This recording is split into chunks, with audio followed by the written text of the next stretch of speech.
I want to say a quick thank you to everyone who's joining us. We have a couple announcements as everybody logs in.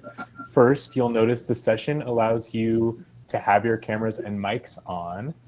We ask that you follow our presenter's lead for when to do so. Let them indicate if and when they'd like you to turn your cameras on and engage. And next, if you'd like to ask any questions during the session, please make sure and use the Q&A area to the right of the viewing window.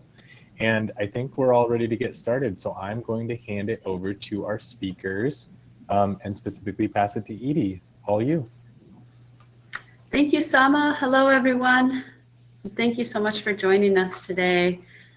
We are here presenting on site in a space that in a few hours from now will be used for COVID immunizations.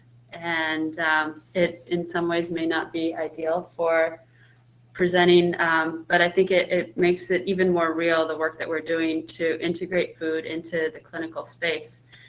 So today I'm joined by my colleagues, Brian Boyce. Hello. And Marina Contreras, who's Hello. on a separate window. And we, like I mentioned, are here at CommuniCare Health Centers in Yolo County, California. All right, so I'd like to ask what your experience might be with the term federally qualified health center, or you may have heard it called a community health center. Maybe a raise of hands. Does anyone, any of the participants, have you heard of community health centers? Have you engaged with them in the past? If so, maybe you could chat in what your experience working with community health centers was previously. There is a raised hand. Does anyone want to share? I see one raised hand. What's your experience been working with federally qualified health centers? Maybe I'll just acknowledge that at least one of our participants has some understanding or some experience with that entity. And really what it means is nothing more than a reimbursement designation in terms of the specific terminology, but it also means a lot more than that. In order to qualify for that reimbursement, a health center must agree to provide comprehensive, high-quality healthcare services to anyone, regardless of their ability to pay or their insurance status. So we're very much a safety net healthcare system that's nationwide throughout the U.S. Exact numbers I was not able to find on how many there are across the country, because many are entities that might have 20 different clinics under one entity. So even though you might see one number, you would need to multiply that by quite a few in order to get the total. Our CommuniCare Health Centers here in Yolo County, California, has 3 comprehensive health centers in 3 of the different communities in our county. Our model was originally inspired by work that Jack Geiger saw when he was a medical student in South Africa, doing some work in South Africa. And he used that model to develop some centers in Massachusetts and later in rural Mississippi that were featured in a film that I encourage you all to check out if you're interested in this topic, a way of exploring and eliminating some of those social determinants of health that we're still just recognizing and just working to incorporate into the way that we deliver healthcare and the way that we work to address the poverty that is so much a part of poor health in the United States and elsewhere. I do have more specific data on what federally qualified health centers do in California and Yolo County. And so in the state of California, our network of healthcare centers is providing care to about 1 in 5 Californians. In Yolo County, CommuniCare Health Centers provides care to 1 in 9 patients, and there's another, or 1 individual, one per people in the population. And there's another health center that also is providing care to another portion of those. So even though we're not providing that care, those people still might be receiving care at a FQHC. What we really want to focus on today is the contribution that The healthcare sector and federally qualified health centers in particular, I'm going to use the term community health center interchangeably with FQHC because some centers may not actually have that designation, but operate in a very similar way. They might be free health centers, or they might be what's called a lookalike FQHC. We feel that the healthcare sector has a contribution, actually even has a responsibility to play in our work to eradicate hunger and to create hunger-free communities. And we'd like to start this conversation by showing you this picture of what we have experienced as a more typical clinical space. It's sterile and you will not see food there. But more and more of us are imagining a different type of health space where gardens are regularly integrated into the health experience, the healthcare experience, and where cooking and skills-based education around using food is an integral part of what you would expect in your healthcare experience. So to show you a little bit more about what that looks like at CommuniCare, we have a video that we're excited to share with you. Sama, I'm going to stop presenting now, and I'll turn it over to you to share that video. Fantastic, thank you.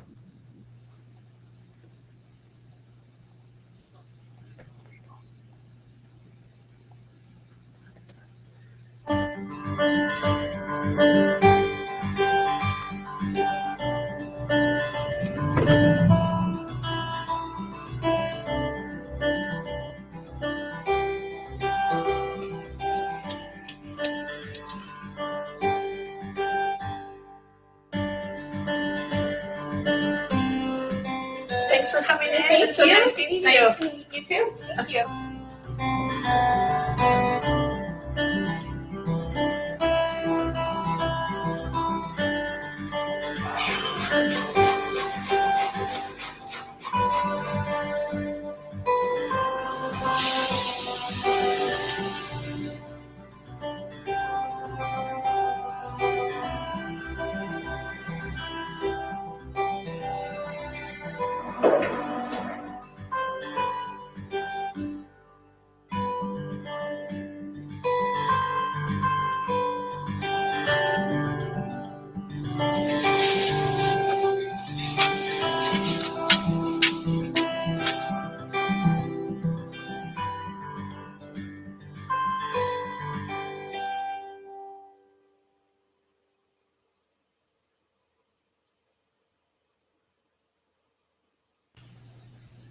Thank you, Sama. So is everyone seeing that slow network connection, or was that just on our end? Not sure. I also want to ask, it may have just been us. Oh, that's good news. Okay. If you have comments or questions, we really want to make this as interactive as possible. And I'm sorry that I didn't mention that earlier. But please just chime in with your questions if you'd like to come off mute or enter them in the chat. Comments are also quite welcome. So in some regards, I think that video really shows most of what we're doing, but we're going to provide a little more detail too. So we can use up more of the time that we've been allotted today.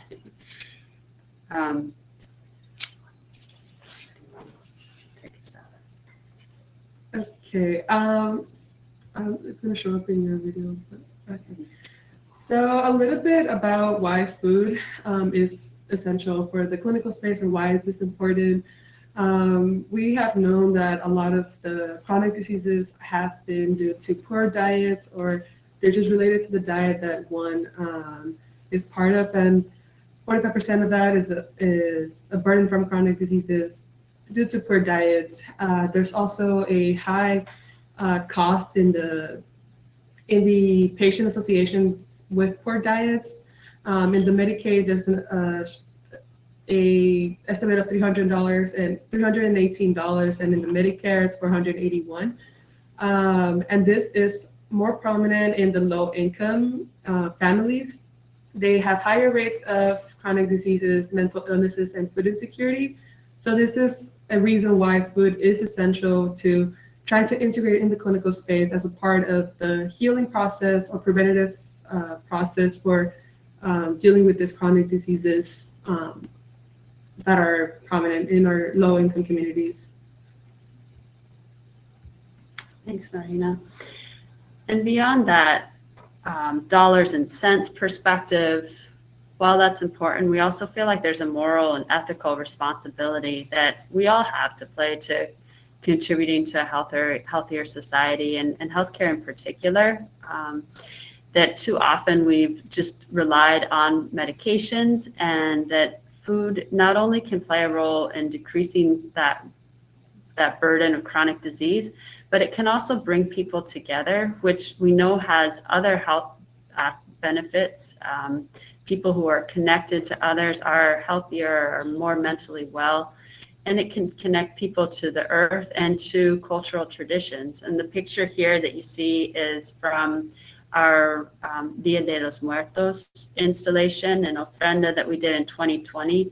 We actually held that same celebration, and I'm wearing a mask from that event just on Friday. We were able to bring many members of the community into our garden space to celebrate and help us install this altar and to participate in live music and dance. We believe and have seen how growing and preparing food can be therapeutic and can reduce stress and some of the social anxiety that's so prevalent now with COVID. So just a quick overview of what we kind of our broad vision for these programs is that we're connecting the CommuniCare community, and that CommuniCare is really writ large. It's our patients, our staff, and community members who are neighbors, who are just interested in this concept. We're connecting them by sharing, cooking, and enjoying local food. And our goals, our broad goals in that, are to ensure that everyone can access good food to prevent and or manage chronic disease, and to connect patients and staff to each other and the local food system to build individual and community resilience. I think part of what we want to really impart to everyone today is that we're trying to do what we can based on what we've been the assets that we have available to us. And we realize that some of these assets are not available to other health centers or to other communities, but we're encouraging you all to look at us in the FQHC sector as partners in your work to reduce chronic disease and to improve food security. The initiatives that we have, especially suited to our location, our skills, et cetera, are a garden. We're going to talk a lot more about that in a minute. We have culinary education, and we have a produce prescription bucket of activities. Much of our produce prescription piece has been on hold since COVID, but it was actually what kind of got us going in this direction. And the picture that you see there is of one of our participants in a diabetes group medical visit who is collecting her produce. There was a component of each group medical visit. Patients would come in, get produce, and be able to bring that home with a recipe and the experience of tasting that produce built into a snack during the group medical visit. So here we are. You've already met us, but our quick roles. I'm the food programs manager. Marina. So I'm the cooking class instructor. I basically facilitate the cooking classes for our patients, and then just plan out the recipes that I'll be using, and I'm coordinating with Brian with trying to use the ingredients from the garden into the recipes. Yes, and so I'm the full-time garden manager and volunteer coordinator, and very fortunate. We're all fortunate to have this position and be able to have a full-time manager in the garden. Really helps to keep things on track and hopefully produce as much food as possible in the quarter acre that we have.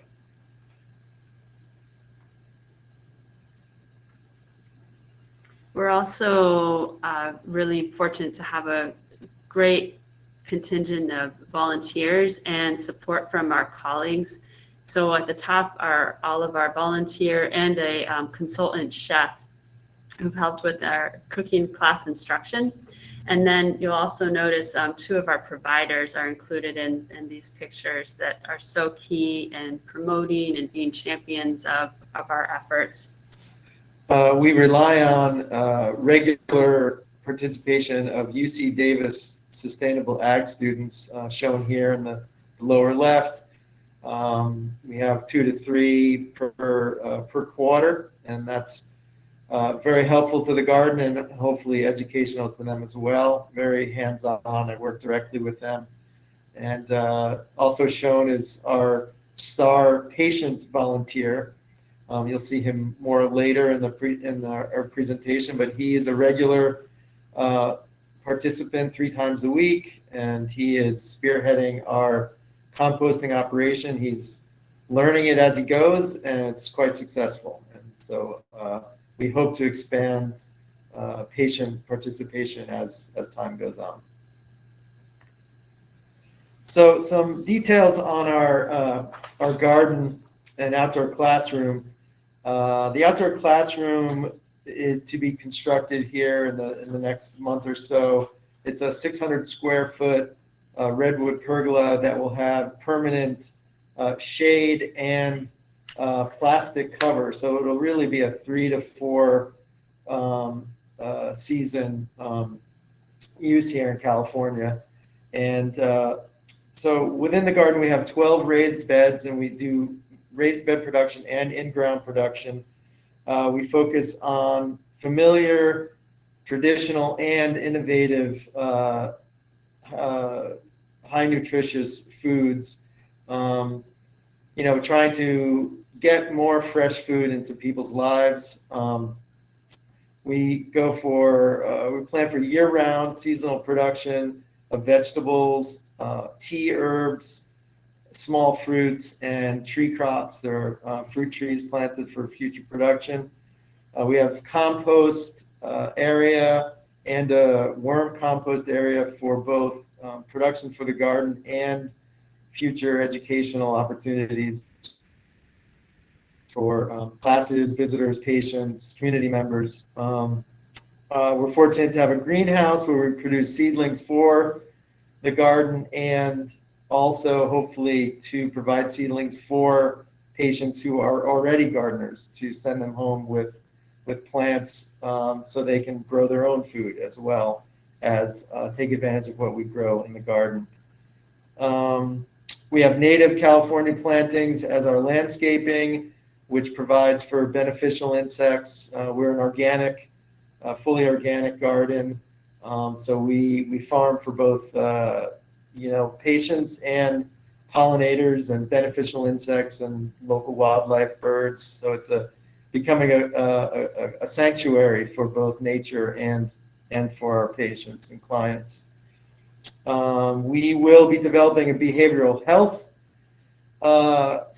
corner, or a place where behavioral health appointments can take place in the garden, with some privacy measures in place, so folks can have appointments in a garden space as an option to the clinical space. And we hope to develop that as very soon, get that planted and benches put in for that space.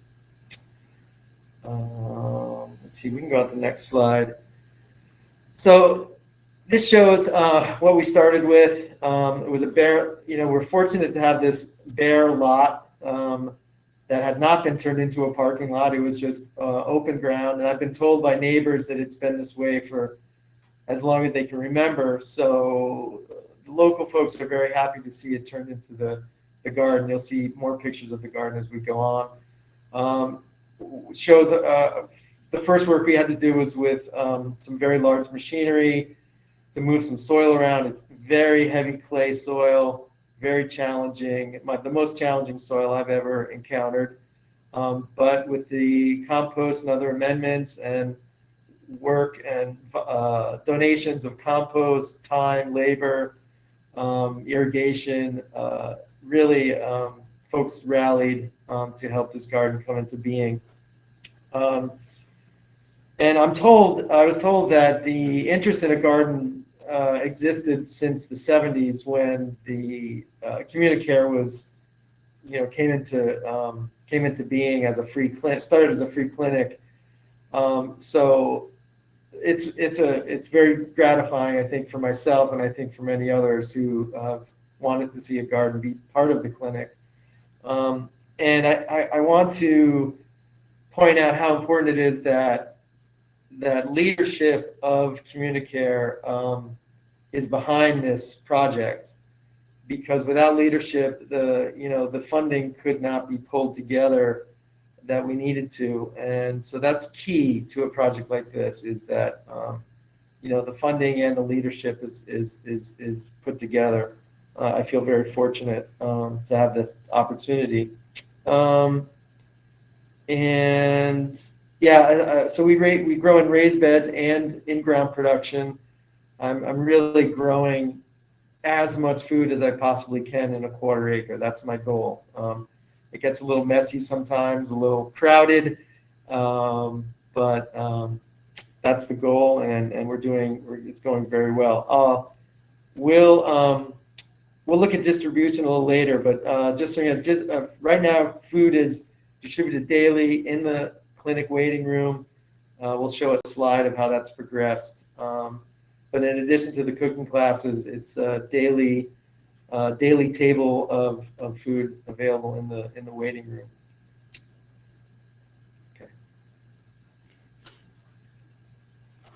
Okay, so a little bit more about the cooking classes.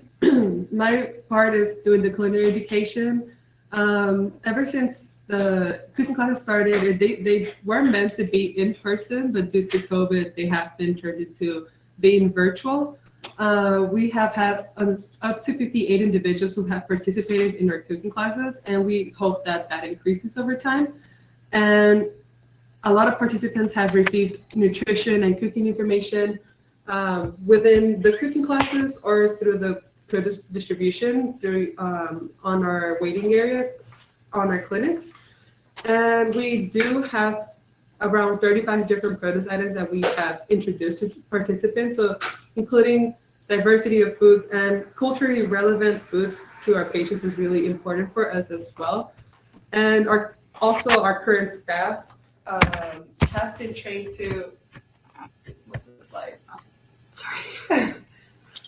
Our staff has also been trained in order to facilitate the cooking classes. And this also is helpful to use our current staff that's, for example, the patient diabetes educators. They see them more often. So seeing a familiar face also can help them feel welcome in our cooking classes.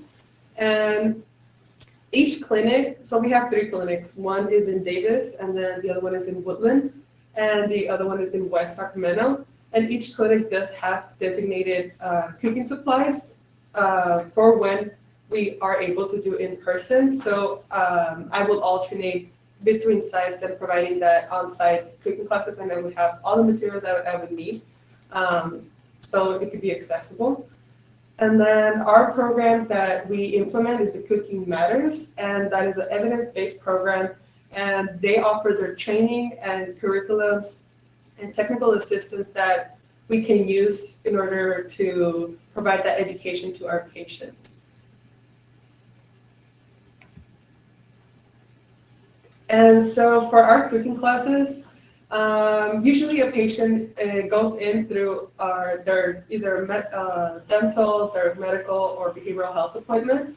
And if the provider feels like they would benefit from the cooking class, whether that's because of their diet or because they're looking for community, they would be referred to us through either our medical record system or through like our emails. And then we would individually contact that patient, either through phone, through text, or through email. So we're trying to like directly communicate with them. We provide them with our Zoom links to the cooking classes, to the recipes, and then we do send up reminders on once the cooking class is like happening soon. just so they can have all the possibilities to take the cooking class. And then once the participant does take the cooking class, after that, they are followed up through a $10 gift card incentive in order for them to buy the ingredients for our next cooking class. And then, so this is just following the cycle of hopefully like they will be returning patients that are attending the cooking classes and new patients. So we're trying to work with the medical and dental and behavioral health staff in order for this to continue to happen. So a little bit more on the cooking classes. As I said, they are being virtual right now, but the idea in the future is that we would host these cooking classes in our garden space where we are able to use the ingredients from the garden directly into the cooking classes. We have been able to use some of the ingredients already for my on-site cooking demonstration. I've used the Malabar spinach that we grow. I've used jalapeno peppers. I've used basil, tomatoes. I've used a lot of ingredients on the cooking classes. And then we also are able to offer the ingredients to a specific group that attends our cooking classes that partake in our that are on site already. So we provide the materials as well. And this is just a way to continue to make an effort to combat that food insecurity. And within the cooking classes, we try to provide also nutrition information and the tools for them to take at home and use at home, how to properly cook or properly chop vegetables without cutting themselves. And then our goal is overall to provide the tools so they could have the agency in order to be able to cook affordable and healthy and yummy foods. So this is the overall efforts from our classes. And another aspect that we do try to implement is trying to engage our staff. We don't directly see patients, but I know that our staff or our providers do. So we try to implement them into our also food activities so they can know what a patient would expect in our cooking demonstration. So we provide them with a small snack so they can learn more about the food and nutrition that we are using. For example, the moringa is a plant that is not really commonly known, but we used it in our hummus cooking demonstration, and we used fresh plant leaves from the garden. And we just try to have conversations into this is what we're doing, this is what patients can learn. We provide them with flyers they can provide to the patients. And it's just another way to make sure that our patients are taking advantage of these opportunities. And I just wanted to briefly mention that in this staff engagement, we focused on moringa, which is a kind of an experimental crop we are growing in conjunction with UC Davis. We have a grow bed devoted to moringa for intensive leaf production. And, you know, it's a new food to most of us, to most people. A lot of people are using it in a powdered form as a sort of a nutritional supplement, but we're exploring the growing and use and distribution of that to our patients, as well as education. That's going to have to be a big part of the moringa. But it's the type of thing, you know, where a lot of experiments are being done with the health benefits of moringa. And so we hope to, you know, we're open and want to explore things of this nature that could provide benefit to our patients and educate them on how to use those, how to use crops such as moringa. I see one of our commenters mentioning using it in Senegal, and actually that's kind of part of the impetus for this project. We are working with this collaborator at UC Davis who's also done lots of work on moringa in African countries, and it has actually become more familiar in lots of countries around the world than it is in the US. So we're working to expand that awareness in the US population. I'm also at RPCV Mauritania, lived on the Senegal River, so I love to see that comment in particular. Our future goals for this program are to continue doing what we're doing through 2021. Our timing has in some ways been very inopportune.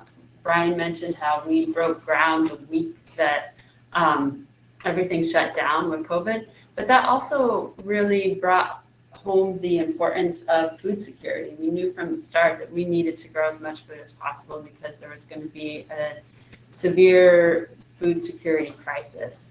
And our cooking classes, we had one in-person class before we had to move them online. So we're so excited for the day when we can do more in person, but we have been adaptable. We've been doing our best to be flexible and work with the situation we're finding ourselves in.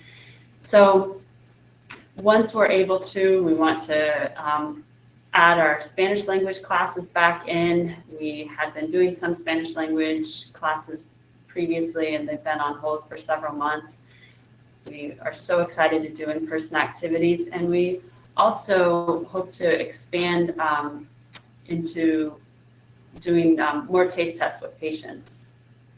Yeah, I think doing the taste test demonstrations within the waiting room, that could provide an opportunity for us to recruit patients. They can attend the cooking classes, or they're interested in doing gardening volunteering. And then that is also an opportunity to expose them to different foods so they can be familiarized and try a little bit before they engage fully into a certain food. So that's a great opportunity to also to connect with our patients. So we mentioned that you'd see more about how we distribute the food. This is a quick shot of that. Brian's going to touch on. Yeah, we so once we get the garden in or the beds installed, I focused very immediately on growing food and less on construction and more on production. And so the progression shows kind of our my progression of distribution in the clinic. We started with a cooler, decided one of our doctors, felt like, oh, they need to see it more. It needs to be more like a farmer's market, which was a great idea. So you see the progression. We have a table with baskets, and then most recently you see a very full table with lots of options, some mixed bags of produce, some bags of just straight single items with lots of signage, description of what's in the bag, and bilingual signage, and also informational sheets on things that are unusual, new and unusual, like the red Malabar, what I market as a summer spinach substitute. So that continues to evolve, the distribution part. But I'm amazed. I bring in the food and then I come back in a little while, and it goes very, very fast these days. So I'm constantly resupplying the table. People definitely want fresh food. It's very clear. So in the future, we are trying to pilot a diabetes prevention program that is part of the CDC. We currently have 3 trained and certified diabetes prevention coaches, including myself. So this is something that to further and amplify the importance of food and try to combat and manage and prevent chronic diseases such as diabetes. So hopefully this is another project that we can implement in the future. We have the trained staff, so it is just a matter of time. And I will mention that this concept of integrating a DPP in a garden actually arose from me participating in this Hunger Free Communities Summit last year. So I'm really grateful to this community for some of these ideas, and hope that we can continue to spark other ideas among this community. Other things we hope to do in the future are recruit a cadre of peer educators. And that concept would be that patients who have participated in our classes and really gotten a lot out of them would choose to be trained and go on to be the instructors themselves to help us facilitate and expand the reach of these classes. And that by offering their lived experience as CommuniCare patients, they would have an especially great potential for expanding our reach and the relevance of the information we're providing to their peers. We also currently are screening patients for food insecurity that participate in diabetes appointments, but we'd like to expand that to all patients. And another item we hope to develop are to do grocery store tours of local stores, combining kind of a tour and education about fresh produce, how to choose fresh produce, how to find good deals on fresh produce, and also possible farm tours. You know, as we engage patients and hopefully get them more and more engaged, then ramping up into things, sort of consumer training sort of things that arise from our garden, but bringing the folks out into the community, into retail stores or farm direct produce opportunities. So we've talked about some of these things that may be more unique to our situation that we're doing to support food security, but we also want to touch on what was already happening in our clinic and some activities that are probably more accessible to a clinical space that's just delving into this food security work. And these are possibly activities that you've also engaged with your local community health centers. But we, for many years, have been doing SNAP outreach and enrollment as an integral part of the the medical insurance enrollment work that we have a cadre of community benefit advocates doing. They meet with patients and they complete the SNAP enrollment as a component of that insurance enrollment process. We also, like I mentioned, would like to expand the 2-item food insecurity screening. Many other health centers are already doing that across their patient population. And that's something that's built into many electronic medical records. Unfortunately, not ours, so we're working to find ways to integrate it. We have a Healthy Living with Diabetes program that includes a food-based approach. We also offer a program called Sweet Success. That's a California Department of Public Health program that targets individuals with gestational diabetes who are supported by a registered dietitian, and the goal is to ensure that they manage their blood sugar both during pregnancy and beyond, so that we can avoid long-term diabetes, avoid diabetes and a subsequent, or GDM and a subsequent pregnancy. And then we are providing food as a component of work that we do for unhoused populations in our community. We have a respite center, we have a navigation center that helps people navigate all the services available to them. And then most recently, during COVID, we've been able to initiate a mobile medicine team that will soon have a mobile clinic be working with unhoused populations. So a little bit of patient feedback. In the upper right of the slide, this is a personal note that was handed to me. A patient asked a receptionist for a piece of paper, and he wrote this note, and it made its way to me. And well, he's become our steadfast #1 and most regular patient volunteer. He's spearheading our composting. He's learning, he's teaching himself composting and doing a great job. Very proud of his work. And this was a thrilling note to get, especially, greens, things can be bitter, especially here in California, it's a little hot. And so I felt great that someone liked, the taste and made, a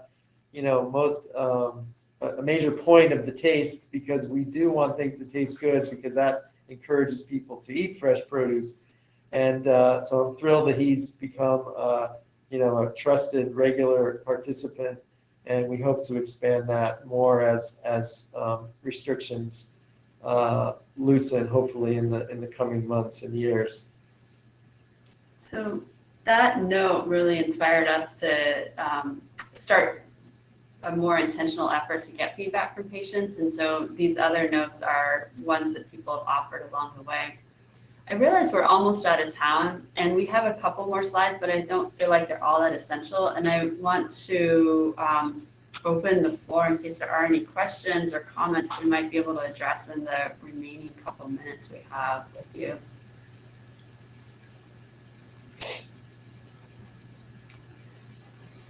I think, like I mentioned, we're really just trying to showcase what we've been able to do in the context that we're located in. And one of the slides I have here kind of shows how we are very blessed. We are in the backyard of what is all like annually winning the award as the leading research and teaching institution in agriculture, UC Davis. And then there are lots of agricultural industry partners. That's just a sampling of some of their logos on the column there on the right. And lots of different groups that are working to engage beginning farmers, to bring food to organic food to the masses, with the Davis Farmers Market being one of the oldest farmers market. So our activity is grant-based. We also very blessed to have community benefit funding for most of our activities. So local hospital is part of the Affordable Care Act that they, if they claim to be a nonprofit health care, they need to return any of those profits to entities that are working to address the root causes of poor health. So that's been a primary source of our funding. And then we've also found opportunities like seed money, which is a small crowdsource opportunity for gardens. You get to keep all your money.